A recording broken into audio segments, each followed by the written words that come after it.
Salutations à toi, cher explorateur, exploratrice de la psyché. En ce jour, nous allons découvrir ensemble le symbole de la nuit et de l'obscurité.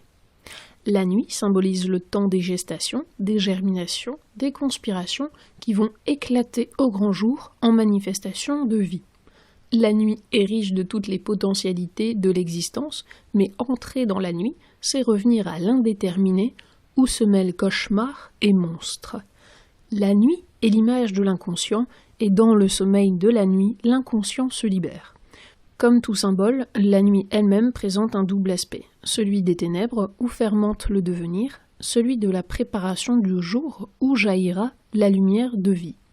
Dans la théologie mystique, la nuit symbolise la disparition de toute connaissance distincte, analytique, expérimentale, bien plus la privation de toute évidence et de tout support psychologique.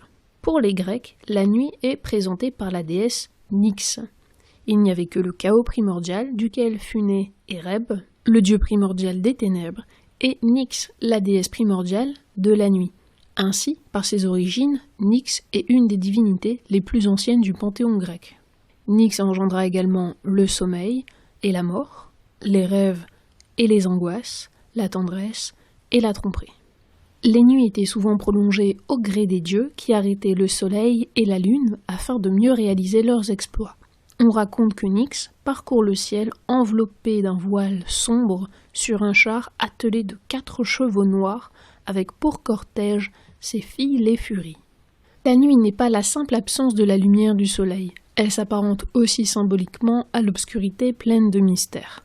Si on envisage l'obscurité comme un couple d'opposés à la lumière, alors l'obscurité devient à la fois opposée mais complémentaire.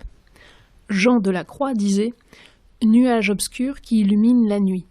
Cette image nous montre bien le paradoxe de la conjonction des contraires. Concrètement, qu'est-ce que cela traduit ? La nuit traduit l'étape de privation et d'épreuves par lesquelles doit passer l'âme en quête de l'union avec Dieu. La nuit peut aller jusqu'à devenir cette ténèbre si ténébreuse qu'elle est un pur éclat et qu'on ne peut l'exprimer que par d'incessants paradoxes. Exemple de conclusion, dans la théologie mystique de Denis l'Aréopagite. C'est dans le silence qu'on apprend les secrets de cette ténèbre divine qui brille de la plus éclatante des lumières au sein de la plus noire obscurité et qui, tout en demeurant elle-même parfaitement intangible et parfaitement invisible, emplie de splendeur, plus belle que la beauté des intelligences qui savent fermer les yeux. Merci à toi, cher explorateur, exploratrice, pour ton écoute, et on se dit à très bientôt.